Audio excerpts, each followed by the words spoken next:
رکن شورا حاجی عبدالحبیب عطاری نے گزشتہ دنوں شخصیات اجتماع میں شرکت فرماتے ہوئے مادانی پھول دیے۔ ڈیفنس باب المدینہ کراچی پاکستان میں شخصیات و دیگر کو نیکی کی دعوت آپ بھی دیکھیے۔ غوث اعظم رضی اللہ تعالیٰ کی ڈیٹ آف برتھ 1 رمضان اور آپ کا وصال کا دن 11 ربیع الاخر جو ہم 11ویں شریف مناتے ہیں۔ پہلا دن تھا رمضان کا۔ مارننگ میں غوث پاک نے ماں کا دودھ نہیں پیا۔ ایوننگ ہو گئی، افطار کا وقت ہوا، رات ہوئی تو آپ نے پینا شروع کر دیا۔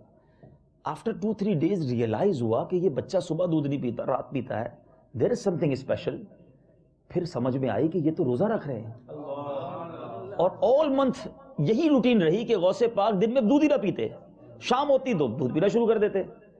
اور پورے جیلان میں یہ خبر مشہور ہو گئی کہ سیدوں کے گھر ایک بچہ پیدا ہوا ہے جو رمضان میں روزے رکھ رہا ہے۔ یہ چائلڈ ہوڈ سے یہ اللہ تعالیٰ نے برکت عطا فرمائی۔ مگر سوال یہ ہے، 2 میسج دیکھیں، کرامتیں سننی چاہیے، بالکل صحیح، فضائل سنیں، بڑا مزہ بھی آتا ہے، but we have to learn something about them.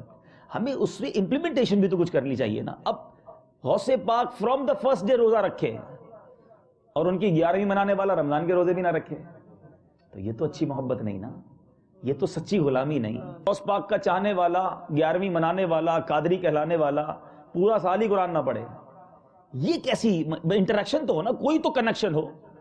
خالی نیاز کھانے سے تو غلامی نہیں ملتی اولیاء کرام کی، مطلب ان کی ذات سے کچھ سیکھنا بھی ہے نا، کچھ عمل بھی لانا ہے۔ المدد المدد المدد یا غوث اعظم، المدد یا غوث اعظم۔